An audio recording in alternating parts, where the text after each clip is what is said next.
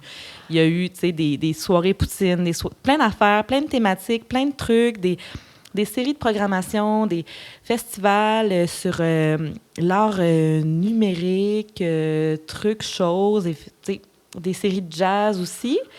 Puis je pense qu'à un moment donné, quand ça vient des gens, les gens, ils ont complètement le pouvoir, ça vient d'eux, bien, tout peut émerger. Ils peuvent faire un paquet d'affaires qui leur ressemblent vraiment.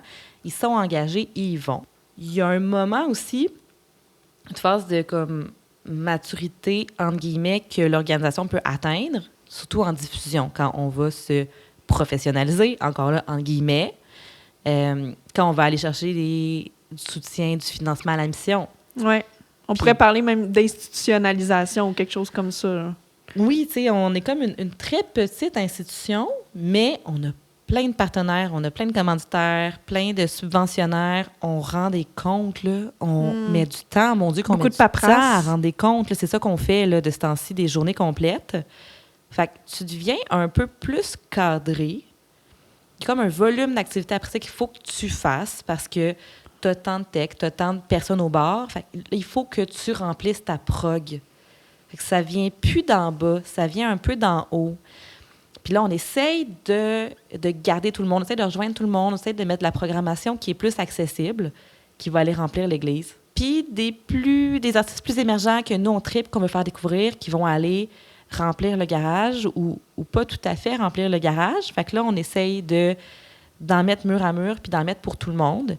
Puis honnêtement, on est fiers de notre programmation, mais c'est là que j'ai l'impression qu'il y a une différence. C'est qu'elle ne vient pas des membres. Ben, chez nous, en fait, non seulement on est un peu plus isolé, mais historiquement, Saint-Gabriel est reconnu pour être très communautaire. Il y a beaucoup d'organismes dans le milieu. C'est un milieu un peu plus défavorisé, puis on dirait que ça s'est construit comme ça, fait qu'il y a beaucoup de solidarité. Puis on a à la fois il y a des limites financières aux gens, mais il y a aussi cet esprit de communauté-là qui existait déjà. Puis on dirait qu'on a un peu récupéré, pris la balle au bon, puis on a redonné ce sens-là en ayant tout simplement 4 murs, un toit, puis les gens se sont réappropriés ce lieu-là, puis c'est un lieu vraiment communautaire, social, familial. Et puis, où en étions-nous dans cette discussion? Je suis en train de me perdre. En fait, j'ai le goût de te poser la question avec ce que Sabrina nous dit. Est-ce que ça te fait réfléchir à préparer des garde-fous, comme de se parer un peu à justement comme il y a des avantages au fait de s'institutionnaliser, d'avoir des salariés qui peuvent structurer ça, mais il y a les inconvénients aussi. Est-ce qu'il y a moyen de trouver comme un juste milieu, un bel équilibre dans tout ça? Bien, c'est ça. Là, tu me ramènes à la discussion. Des partenaires, on en a plusieurs, mais c'est vrai qu'on a encore beaucoup de liberté d'action. Et même certains partenaires, on en a quand même, certains partenaires et des comptes à rendre, des redditions de comptes à faire, tant au gouvernement qu'à certaines institutions. Et souvent, je dis à la blague, là, je fais des gros guillemets devant mon micro, à la blague, je leur dis, donnez-moi le même montant, puis réduisez la paperasse de moitié, je vais vous faire le double de spectacles, le double d'événements, le double de choses. Vous nous connaissez, ayez confiance en nous.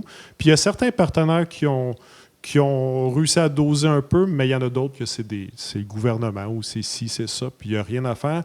Je suis d'accord avec Sabrina, le cadre, la paperasse, la reddition, on comprend l'utilité, mais c'est souvent exagéré. C'est souvent par des personnes que c'est ça leur job, qu'il faut qu'il y ait de la paperasse, il faut qu'ils la lisent et il faut qu'ils... C'est ça, ils vivent dans un monde de paperasse. Mon message est passé.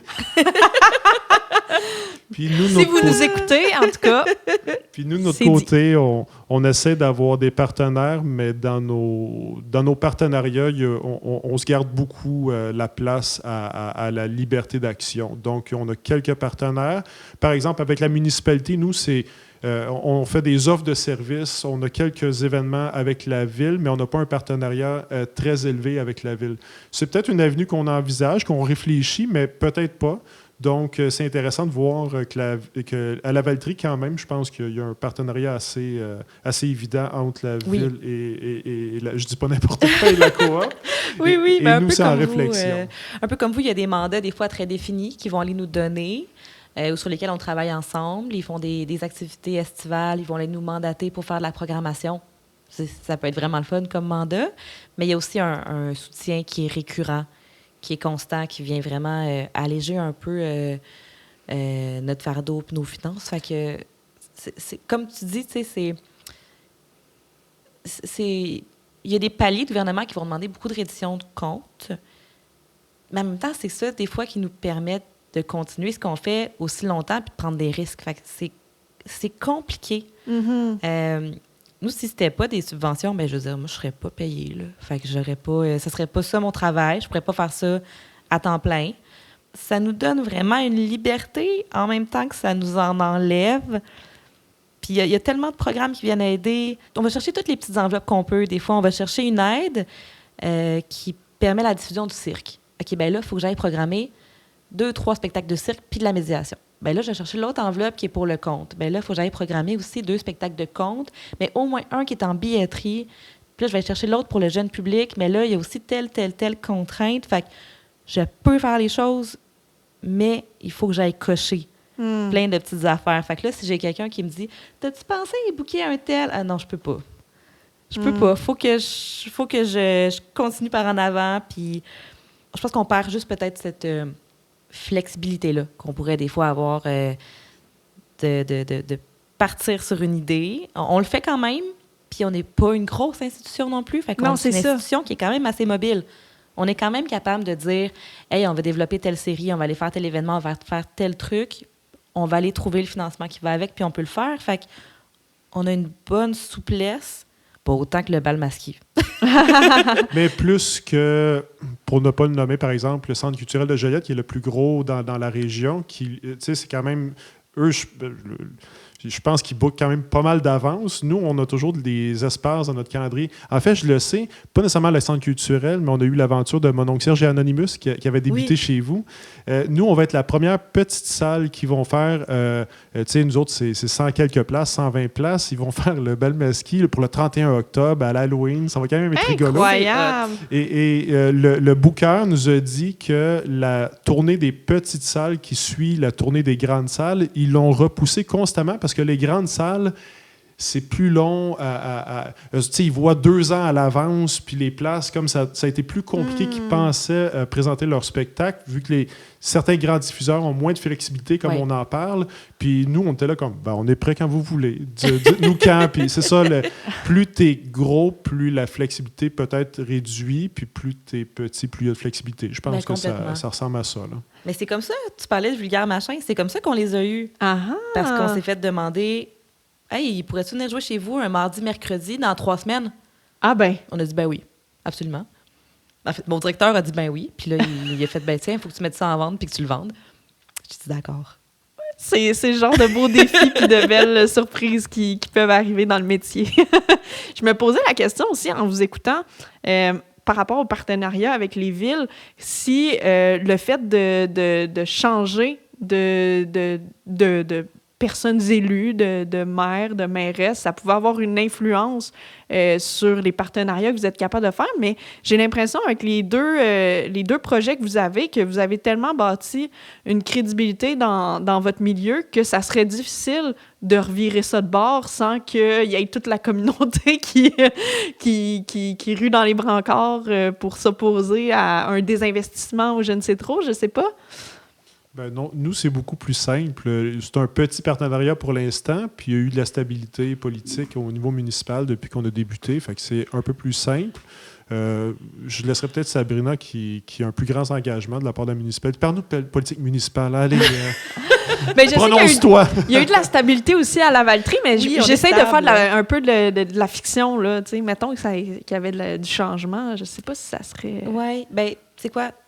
On est stable, puis on a des ententes qui sont pérennes. Nos directions ont souvent à cœur de s'assurer que ces ententes-là soient triennales ou vraiment qu'elles soient inscrites noir sur blanc, clair pour longtemps, pour perdurer s'il y avait des changements.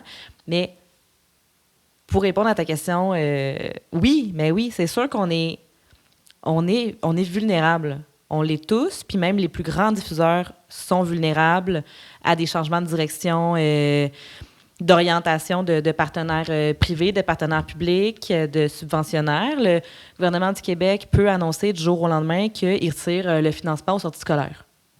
Oui, ça a l'air complètement... c'est ça, on dirait que tu sors ça de nulle part, cette affaire-là. Oui, c'est comme ça, là, c'est mon imagination, comme ça. Mais oui, c'est ce qui est arrivé, là. Déjà, l'année passée, il y a eu des grandes mobilisations pour empêcher les coupures dans le milieu culturel. Elles ont assez bien fonctionné.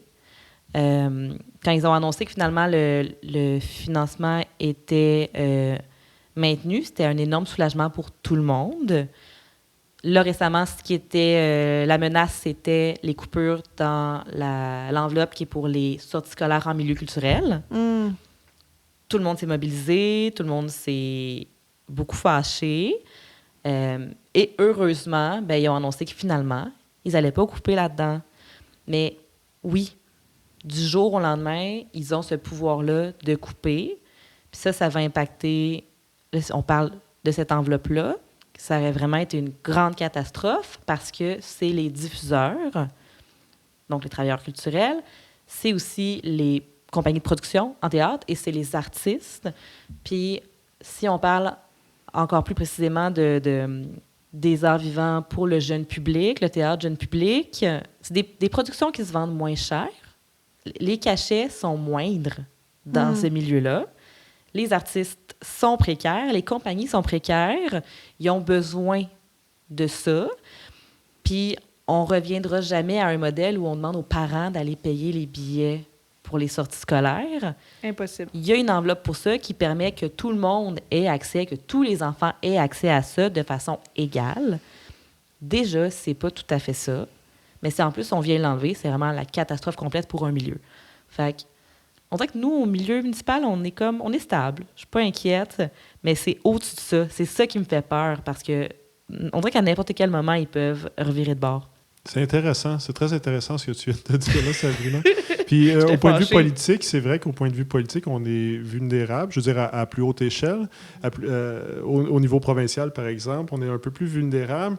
Et c'est dans l'histoire du Québec, on a des gouvernements qui se succèdent et qui parlent de l'importance de la langue française, de la culture. On parle de nationalisme, que la culture québécoise doit rayonner ici et ailleurs, le contenu, la diffusion. Puis ensuite, dans l'action, c'est bien sûr une des premières places où on se dit « Hey, on pourrait sauver de l'argent ». Sauver de l'argent, mais prendre le risque de perdre un peu, on va dire, notre âme. La culture, c'est l'âme du Québec, là, on va se le dire. On est au milieu d'un continent anglophone. Je n'ai rien contre les anglophones, je les aime bien. C'est seulement qu'on est au milieu de tout ça, puis il faut survivre. Il faut survivre culturellement, c'est vraiment important. Et tout le monde, tous les politiciens diraient oui à ça. Guillaume, tu as raison.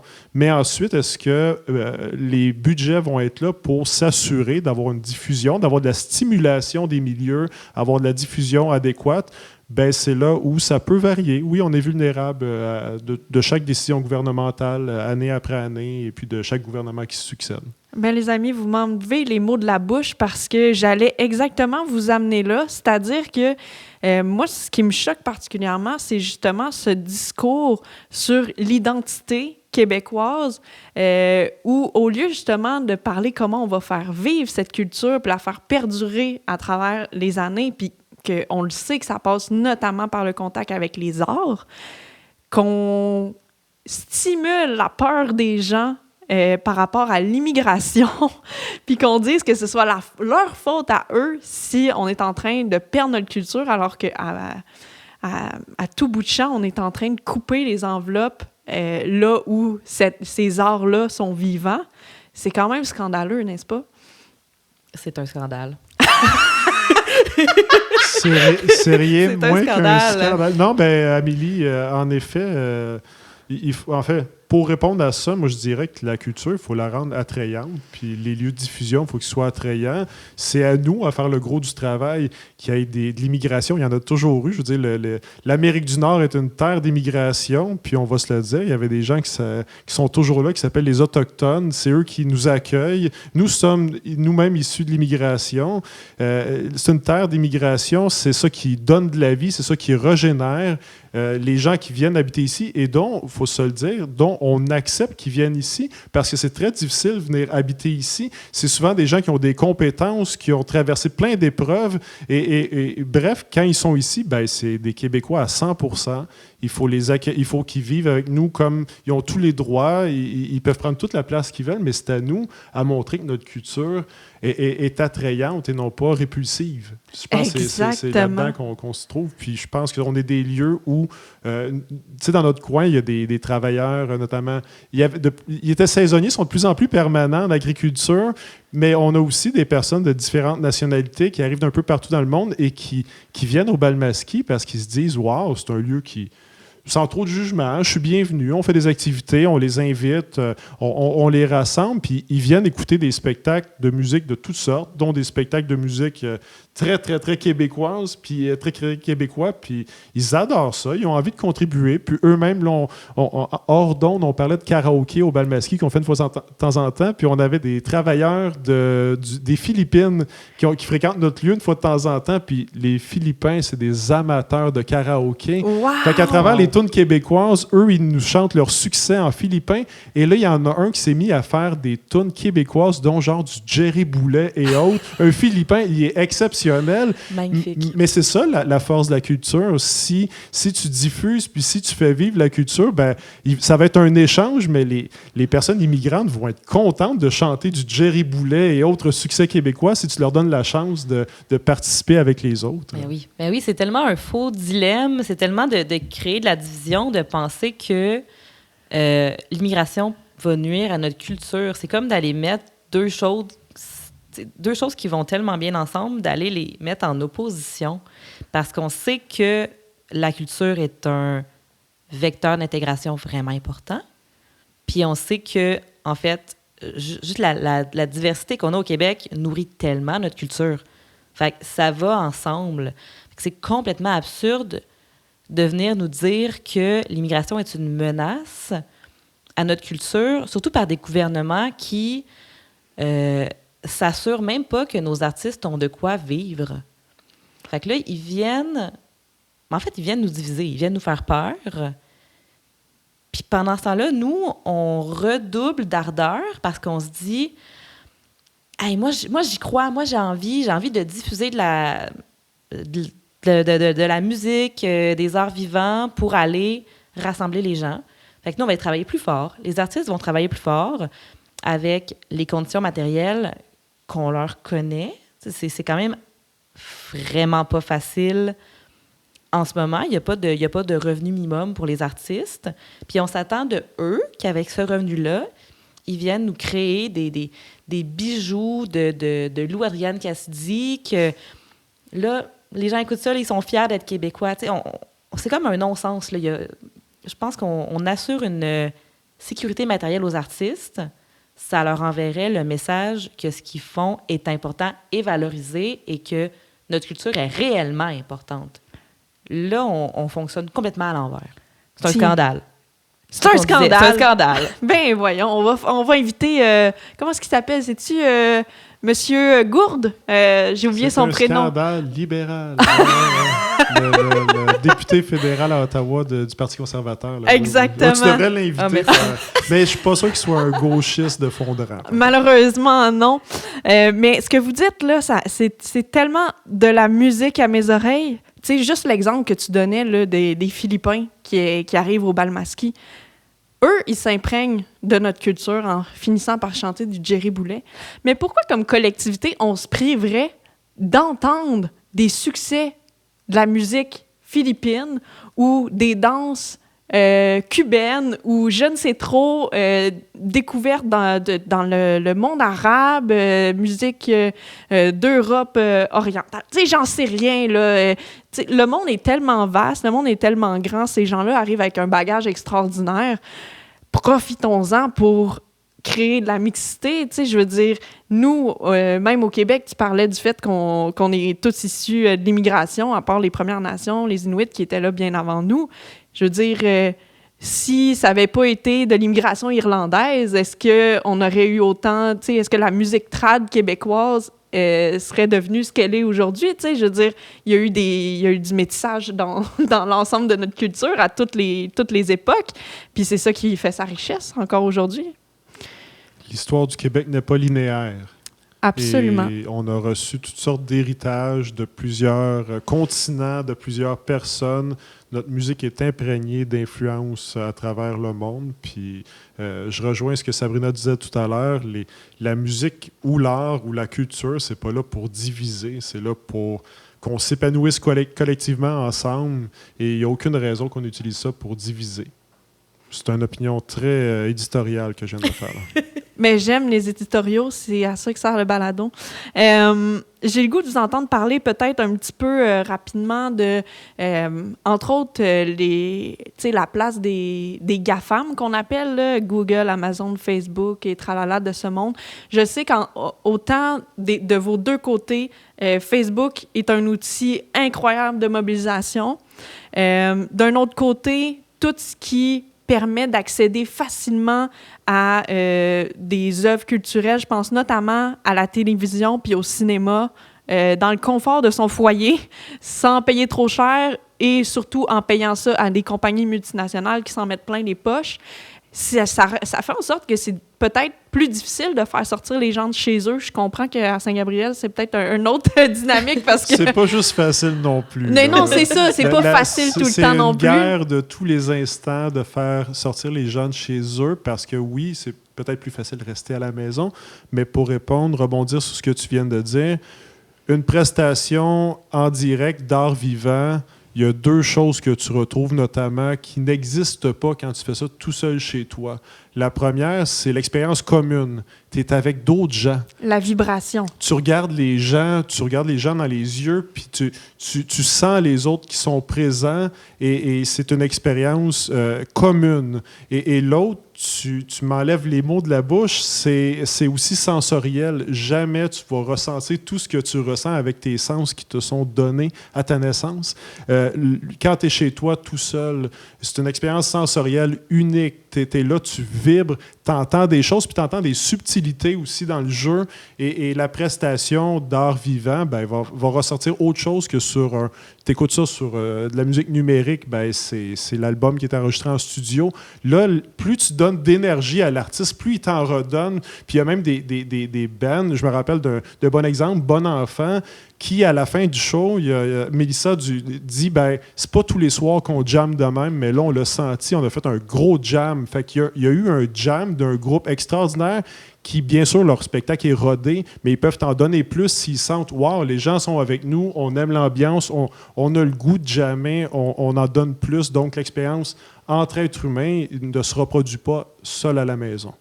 Mm-hmm. Puis si je peux rajouter en plus, c'est il y a un effet qui... Je l'avais entendu d'Émilie Perrault, mais je ne sais plus de qui elle tenait ça. Mais plus ça se peut que je déforme tout, OK? Moi, puis je suis pas vulgarisatrice scientifique. Mais notre capacité à ressentir de l'empathie puis à connecter avec la personne qui est devant nous, elle ne peut pas se produire à travers un écran. Fait que si tu es sur la scène devant moi, que ce soit du théâtre, que tu sois conteur, que tu fasses de la musique, quand je te vois, mon cerveau traite différemment ce qui est en train de se passer. Si tu es derrière un écran, c'est pas pareil. Je peux pas apprécier de la même façon. Ça se passe pas de la même façon dans mon corps. Fait que ça vient rajouter en plus... C'est l'expérience qu'on vit en présence comme ça devant un artiste n'est pas la même que devant les écrans. Mais les GAFAM, ça, c'est une façon parmi d'autres qui viennent ternir ce qu'on fait, ternir notre culture aussi. Là. On peut parler de découvrabilité culturelle. C'est tellement difficile pour nos contenus d'être découverts aussi par le public. Spotify, on en parle dessus, on n'en parle pas. C'est la catastrophe. Il y a de plus en plus d'artistes qui vont essayer de s'en sortir, mais il y a comme une emprise. C'est la même chose avec Meta. Ils ont une emprise. On est plusieurs diffuseurs, on aimerait ça, s'affranchir de ça. On aimerait ça, pouvoir ne plus leur donner notre argent.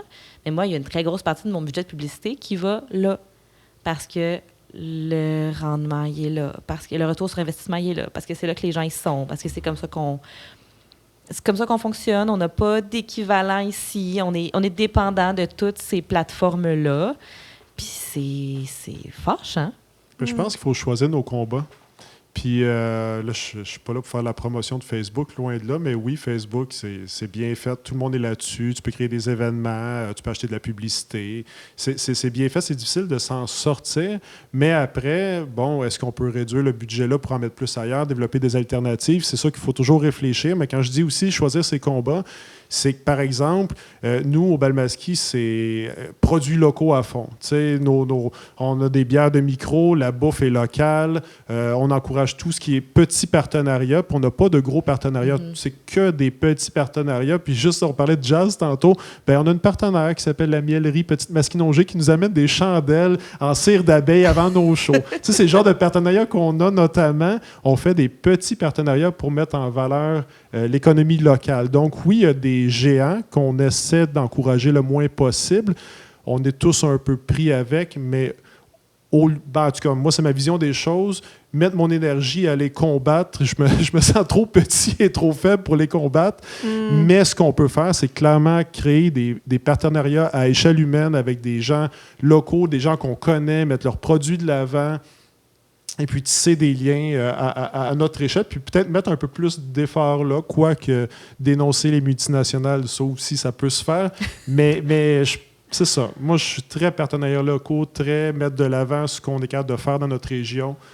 C'est de l'économie alternative humaine. Définitivement. Puis le jour où, sait-on jamais, ces plateformes-là sont plus accessibles ou je ne sais trop, bien, vous aurez créé la communauté nécessaire pour vous revirer de bord puis vous tourner vers une autre plateforme si besoin, puis on fera pas de... C'est très puissant comme outil, mais je me suis rendu compte que finalement, notre outil le plus efficace, c'est l'infolettre, qu'on bâtit jour après jour. Puis notre infolette, c'est une organisation québécoise qu'on utilise, le logiciel, qui est très efficace. Je n'aimerais pas le nom. C'est une blague. Mais tout ça pour dire qu'on est capable aussi, en communauté, de se trouver là, nous, notre outil, l'infolette, c'est ce qui marche le plus. Puis les gens, on a un bon taux d'ouverture parce que les gens nous donnent leur adresse puis veulent de nos nouvelles parce qu'on est un peu mystérieux, nous, dans le fond, à Saint-Gabriel. Puis les gens disent « Ah oui, on a de la misère à vous trouver. » Puis à chaque fois, on est là, l'infolette, on a tout dedans. Puis c'est un des outils qu'on a développé pour s'affranchir peut-être un peu des grandes plateformes. Bien, c'est notre gagnant aussi. Là. Je pense que c'est un peu là où on est en termes de communication en général. Là. Je pense que beaucoup de gens essayent de s'affranchir un petit peu, même à titre individuel, là, des réseaux sociaux. Fait que l'infolette, c'est tout le temps gagnant. Nous aussi, on fait affaire avec Cyber Impact, qui sont ici et qui sont super cool. Sont vraiment d'adon. Fait que c'est sûr qu'il y a moyen, là, je te trouve super positif, puis c'est cool, là, ça m'inspire. Il y a tellement moyen d'aller chercher le moins pire pour beaucoup de choses. Dans mon cas, c'est qu'au jour le jour, je trouve ça fâchant de voir comment on parlait tantôt de rassembler plutôt que diviser, mais c'est ça qu'elles font nos plateformes. Récemment, il y a eu, on le sait, Angine de poitrine, ils ont fait énormément parler, puis on dirait que ce que ça a créé, à cause du fonctionnement des plateformes des réseaux sociaux, à cause des algorithmes qui essayent de nous garder fâchés puis engagés, on dirait que ça a divisé les gens. Alors qu'au contraire, ça aurait dû nous rassembler parce que c'est une grande fierté. Mais c'est ça, je pense que c'est au quotidien de voir à quel point les algorithmes des réseaux sociaux, les plateformes, les GAFAM, d'une part, on ne les contrôle pas. Personne vient légiférer pour dire « wow, ça nous fait du mal ». En tant que personne, ça fait mal à notre santé mentale, ça fait mal à notre culture, ça fait mal à la cohésion, ça fait mal à nos artistes. On ne vient pas les légiférer, puis on laisse ça se passer. Fait qu'à tous les jours, on voit à quel point on s'en sert et ça nous sert, mais ça nous fait du mal aussi, puis on mérite mieux que ça. Mais c'est intéressant, tout à l'heure, tu as dit qu'être en personne, être en face de quelqu'un, tu n'as pas la même réaction, l'empathie embarque et puis tu n'as pas le même type de réaction. Puis on le ressent sur le terrain. Tu sais, tout ce qu'on peut lire dans les sections commentaires sur les médias sociaux, il faut faire attention à sa santé mentale, il ne faut pas trop en lire. C'est des choses qu'on n'entend à peu près jamais en personne. En tout cas, moi, au Balmasquis, j'ai jamais vu des gens s'engueuler autant, notamment au sujet d'angine de poitrine. Ils ne génèrent que de l'enthousiasme à Saint-Gabriel. On a même les femmes du club de tricot qui m'ont demandé la semaine passée, « Hey, il reste-tu des billets pour angine de poitrine? » Puis là, je dis, « Ben non, ça fait plusieurs mois, c'est complet. Vraiment désolé, mais les gens sont enthousiastes en personne. Puis les gens qui sont, je sais pas, très hargneux, qu'on lit sur les médias sociaux, je sais pas c'est qui ces gens-là, mais probablement que c'est ça, ils fréquentent pas des salles de spectacle, ils ont vécu des choses dans leur vie, ils ont des choses négatives à l'intérieur, puis ils ont un lieu pour l'exprimer. Mais je comprends ce que tu dis, mais moi, je nous encourage à pas se laisser abattre par ces choses qui divisent ou qui sont trop négatives et que tu te dis... N'importe qui de rationnel lirait ça. Ce qu'on a lu récemment sur Angine, c'est vraiment un bon exemple. Ils ne font que générer ils font de la musique.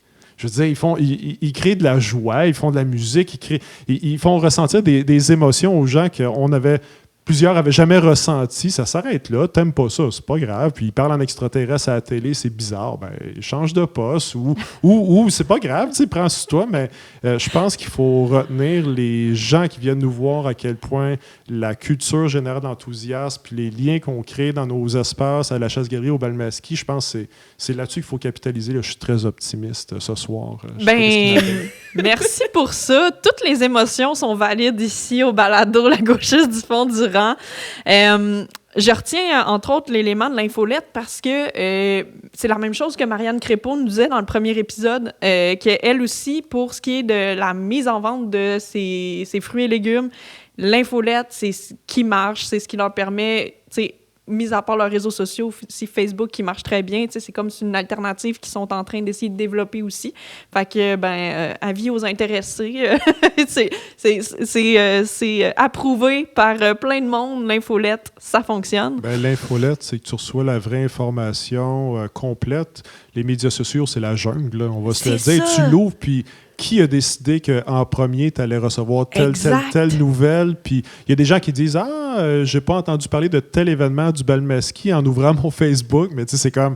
Ça se peut que l'algorithme qui est contrôlé, je ne sais pas de quelle manière, ça se peut qu'elle n'ait pas favorisé cette chose-là au moment où tu ouvrais ton téléphone parce que 10 secondes plus tard, il y a une nouvelle, il y a un nouveau spectacle, il y a un autre événement ailleurs. Je veux dire, c'est la jungle. Je pense que si vous êtes fan de la Chasse-Galerie ou du Balmasquis, donnez votre adresse courriel, laissez votre adresse courriel pour qu'on puisse vous informer adéquatement en temps réel avec les informations complètes. C'est le meilleur moyen de rejoindre les gens virtuellement. Sinon, en personne, ça ne battra jamais le contact en personne. Là. Absolument. Puis, je me permets un autre éditorial aussi, parce que quelque chose qui avait été choquant dans les derniers mois, c'est de voir un politicien qu'on nommera pas accuser le milieu culturel d'aplaventrisme, alors que s'il y a bien des gens qu'on pourrait accuser d'aplaventrisme, c'est entre autres le gouvernement fédéral qui a reculé à générer les revenus nécessaires en taxant les GAFAM. Fait en tout cas, il y aurait beaucoup à dire là-dessus. Mais j'ai goût aussi de vous emmener, Sabrina, on en a parlé un peu off-micro, l'histoire de Live Nation. Est-ce que tu pourrais nous en parler un petit peu de cette folie de la vente de billets Ticketmaster aussi? Je sais qu'il y a des grosses marges de profits qui se font sur la vente des billets, puis c'est rendu quasiment, là aussi, la jungle. Puis là, tu fais des faces, là, comme je pense pas que tu as le fin détail de tout ça, là, mais... Voilà. Non, je suis effectivement pas assez calée, parce que c'est tellement une grosse machine, là, même en allant lire pour essayer de comprendre qu'est-ce qui est quoi. Mais c'est sûr que ça vient créer deux échelles de prix. Là. Si on parle là, juste marché, là, on parle de cash, là, ça fait qu'il y a un marché pour des artistes internationaux qui est tellement cher. Là, c'est fou de penser des billets de spectacle à 500, à 1000, à 1500, quand nous, on met des billets à 30$, 25$. Moi, je me sens mal quand je dépasse le 40. C'est pas arrivé souvent, mais c'est arrivé comme une ou deux fois. J'étais là comme, oh, on peut-tu se rendre là parce que c'est un artiste plus de renommée puis qu'il fallait le budget. Mais oui, on garde ça entre 20 et 35 $ en majorité, puis on veut offrir de la culture accessible, même si c'est des artistes de qualité. Là. Tu peux avoir les meilleurs artistes, mais garder de l'accessibilité, je pense que c'est primordial dans nos milieux. Bon, on en parlait justement, tu sais, on se demandait par rapport au prix des billets, là, je suis curieuse de savoir, tu sais, la billetterie, ça amène quelle portion de votre financement? Parce qu'avec Sabrina, on se questionnait aussi, est-ce que le prix aussi, si on parle, mettons, psychologie, ça emmène pas l'effet inverse, c'est-à-dire que les gens associent un prix élevé à de la valeur, tu sais, finalement, un peu comme un produit local que tu acceptes de payer plus cher. Tu sais, est-ce que le fait d'avoir comme en tête, nous, en bons gauchistes, la vision de l'accessibilité, il faut que tout le monde puisse venir, est-ce que ça peut avoir l'effet inverse, l'effet pervers de finalement, on crée pas de la rareté ou comme de l'inédit parce que notre prix est pas assez élevé, tu sais. C'est quand même à se poser la question un peu. Mm-hmm. C'est très dur en culture de parler d'argent. Moi, je suis gauchiste, puis en culture, puis je suis une femme. Fait que parler d'argent, je suis comme pas... j'ai pas été élevée pour ça. Ceci dit, j'aime ça le faire quand même. Puis, c'est qu'il y a une question en ce moment chez les diffuseurs pluridisciplinaires de... Il y a eu un constat récemment selon lequel les prix des billets n'auraient pas suivi la hausse du coût de la vie, ni même du revenu disponible. Fait que là, on se dit, faut-tu augmenter les billets? Il faut-tu pas? Notre raison d'être, c'est l'accessibilité culturelle. Puis c'est de soutenir les artistes puis faire vivre la culture. Ceci dit, qu'est-ce que je fais avec mes billets? Est-ce que j'y mets à 10$ pour que les gens viennent? Est-ce que les gens y viennent quand je mets mes billets à 10$? Non, pour vrai, non. Et ça fait 5 ans que je fais ça, puis je le réalise. Quand je mets les billets, mettons 17$ un show, non, ça ne convainc pas les gens de venir. Fait que qu'est-ce que je fais? Je les mets plus cher et je rémunère plus les artistes. Qu'est-ce qu'on fait? On veut tellement faire connaître les artistes, on veut tellement les soutenir puis diffuser ça. On est comme entre l'arbre et l'écorce. C'est comment je fais, puis là, vu on veut pas parler d'économie parce qu'on est en culture, fait que comment je fais pour placer mon prix du billet? Est-ce que je l'augmente finalement, tu sais? On n'aura pas la réponse ce soir, là. Tu sais, c'est pas ça le but, mais je pense que la question, quand même, mérite d'être posée. Guillaume, as-tu un avis vite de même là-dessus? Moi, il y a un monsieur, quand j'étais adolescent à Saint-Gabriel, qui avait une boucherie, puis il était déménagé, sa boucherie à Repentigny, de Saint-Gabriel à Repentigny, puis il avait dit, ça m'avait fait rire à l'époque, il m'avait dit... les gens, ils trouvent ça pas assez cher, puis ils ont un doute sur la qualité de ma viande. J'ai presque doublé les prix, puis les gens ont embarqué. Mais il est parti de Saint-Gabriel, milieu dévitalisé, à Repentigny, un milieu assez aisé, et lui avait fait ce constat-là. Puis moi, je reprends cette réflexion-là qui me vient en tête, cette anecdote-là, à Saint-Gabriel, dans le milieu où on est, nous, on n'a pas le choix. On peut même pas, on n'a pas ce luxe-là. Si on met des spectacles à 40, 50, 60, 80, 100$, il y en a peut-être quelques-uns qui vont fonctionner, mais c'est ça, ça marche pas. On peut pas se le permettre. Les coûts doivent être accessibles. On a souvent les gens qui reviennent au spectacle. On a des fans là, qui reviennent à presque tous nos spectacles. Ces gens-là, on les connaît. Je veux dire, ils mettent leur... Il y a des gens qui m'ont dit qu'ils mettaient à peu près tout leur argent, loisirs et culture au Balmasquis. Ils n'ont pas des gros budgets, mais ils disent... Vous avez des choses de qualité, on y va régulièrement, mais sinon, on n'a pas un gros budget culture ou loisir. C'est ça qui nous entoure, nous, dans notre milieu. Fait pour nous, c'est même pas un choix. On garde ça raisonnable, on veut qu'il y ait une accessibilité, puis on se pose moins la question. C'est vraiment pas un gros enjeu pour notre milieu qui est un peu plus, c'est ça, éloigné, défavorisé. Mais on va se le dire, tu sais, on est dans le milieu culturel, dans des milieux, c'est ça... en milieu rural ou semi-rural, les questions économiques, ça doit se poser aussi en ville. Les questions économiques sont quotidiennes, sont hebdomadaires. Fait qu'on a beau se dire que nous, on veut diffuser de la culture, on parle d'argent constamment parce qu'on est confronté à toutes sortes de réalités. À l'heure actuelle, tu sais, les hausses de coûts de la vie, tabarouette, dans un lieu de diffusion culturelle aussi, on reçoit les factures et on fait le saut pour des choses qui sont tout à fait ordinaires puis qu'on ne soupçonnait pas qu'elles allaient grimper comme ça. Hey, les assurances, l'électricité. Les assurances, des shows, là. wow. C'est cher! Ça se peut oui. pas. Les factures Incroyable. augmentent constamment, puis on va se le dire aussi, on est en confrontation avec les monstres de la diffusion culturelle. On a parlé des grosses plateformes tantôt, puis Live Nation, qui est américain, qui détient 49% d'à peu près tous les gros festivals du Québec. On est confronté à des géants autour de nous, puis nous, on veut rester à l'échelle de nos communautés. On se bat constamment là-dedans, puis oui, on parle d'argent, pas dans un podcast ou en public, mais dans nos quotidiens, on parle d'argent constamment. Et c'est la même chose, C'est vrai. j'imagine. Ben oui, absolument, absolument. C'est ça à longueur de journée. Tu sais, c'est important. Puis moi, je suis contente parce que ça perpétue une habitude que j'ai au balado depuis qu'on a commencé. On a parlé d'économie. Puis ça, je suis vraiment contente parce que la gauche doit parler d'économie. Parce qu'on n'arrête pas de nous dire qu'on ne sait pas compter. Mais Chris, s'il y a du monde qui savent compter, c'est du monde qui sont dans des entreprises d'économie sociale. C'est du monde en culture. C'est du monde dans le milieu de l'éducation. On s'entend. Puis d'ailleurs, ça me fait revenir à tantôt, quand tu as parlé des salaires des artistes, là, du fait que ça les maintient en précarité, il faut vraiment qu'ils soient comme passionnés par leur métier pour comme persévérer puis continuer à aller là-dedans. Puis j'étais comme, ben coudonc, c'est-tu drôle, hein? C'est la même affaire en éducation, c'est la même affaire en santé. C'est du monde qui a une vocation, apparemment, mais des milieux majoritairement féminins.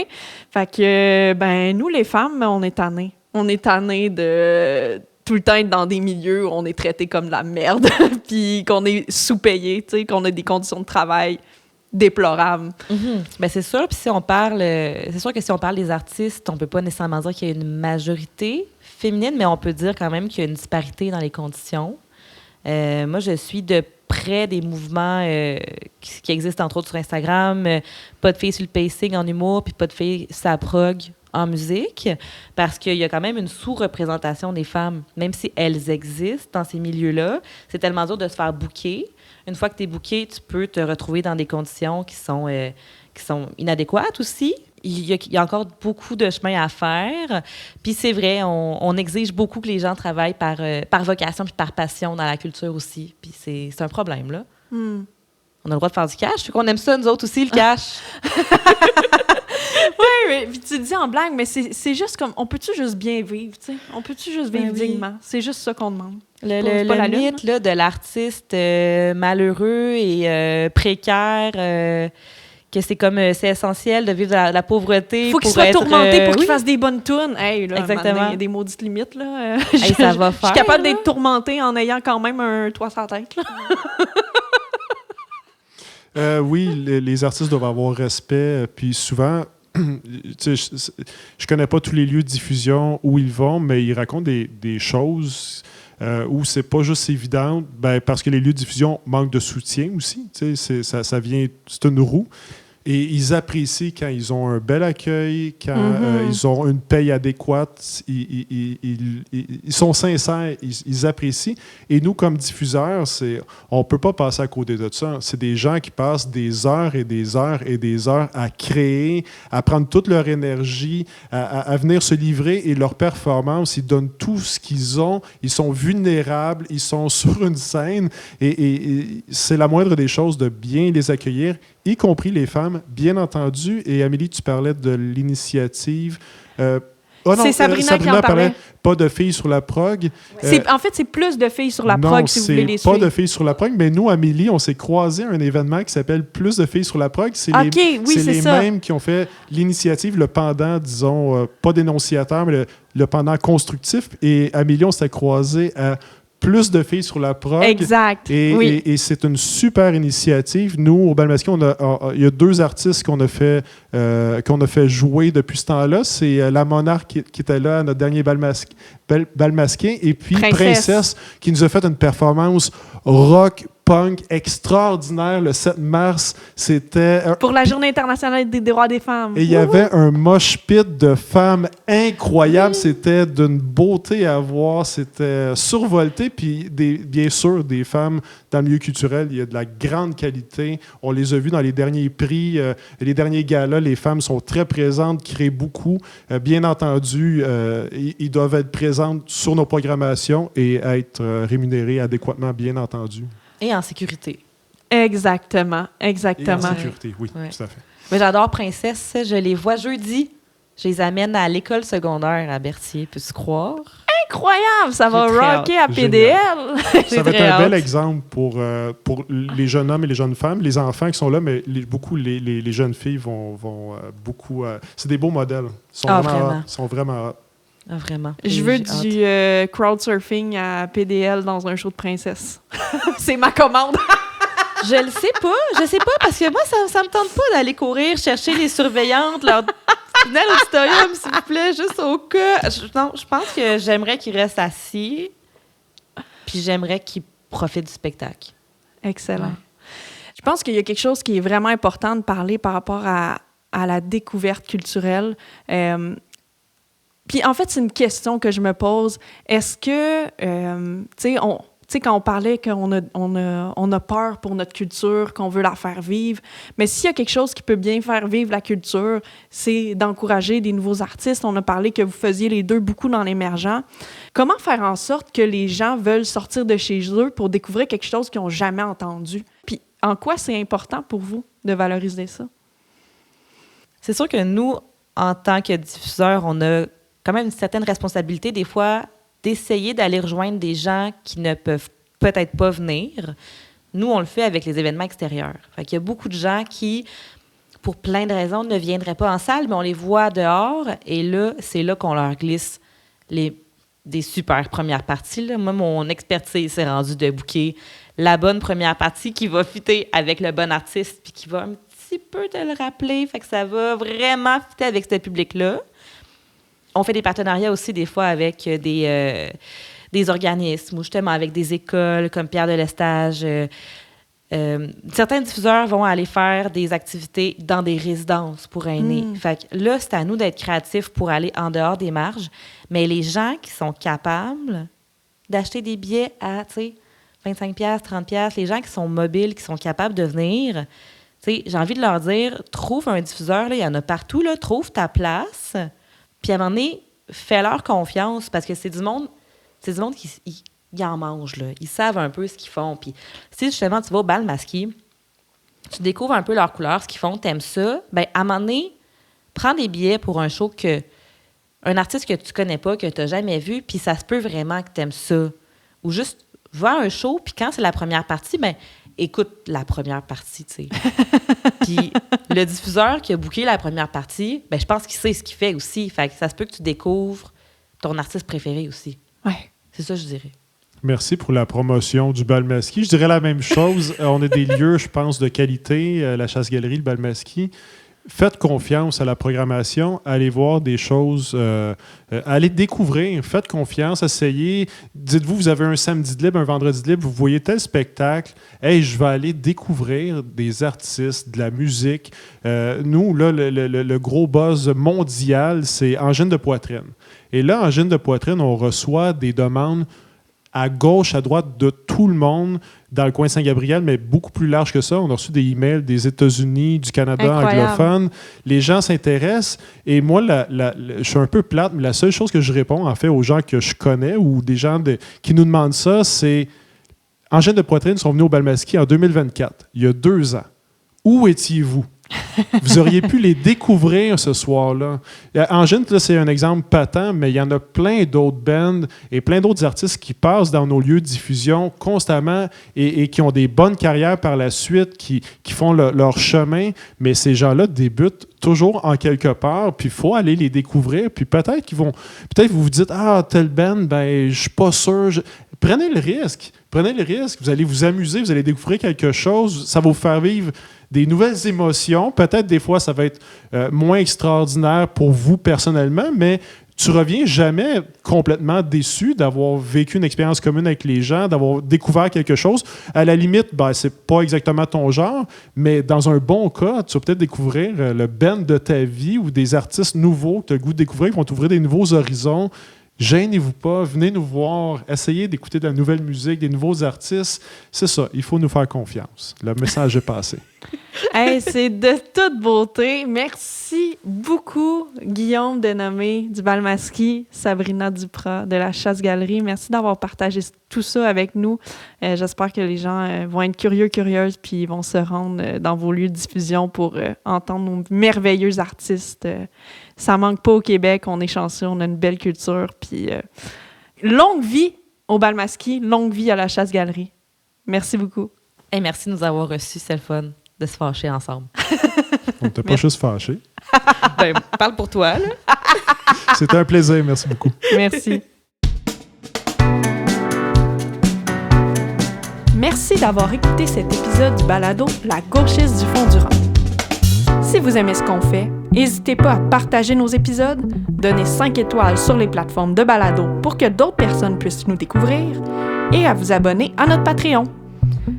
Ça nous permet de continuer à vous offrir du contenu de qualité et à rendre nos idées accessibles. Il y a une superbe équipe derrière l'épisode que vous venez d'entendre. Un grand merci à Zabeth Boucher aux médias sociaux, à Geneviève Beaulieu et moi-même, Amélie Drainville, à la recherche. Musique, mixage et visuel, Steve Lamotte. Au montage, Geneviève Beaulieu. Et à la mise en ligne, Fanny Baudouin. On se retrouve bientôt pour un nouvel épisode. D'ici là, du fond de vos rangs, restez de fiers gauchistes. Parlez fort, faites-vous entendre, impliquez-vous et surtout n'oubliez pas. Un peuple, c'est pas du monde tout pareil, c'est du monde tous ensemble contre la bourgeoisie. Merci tout le monde, à bientôt.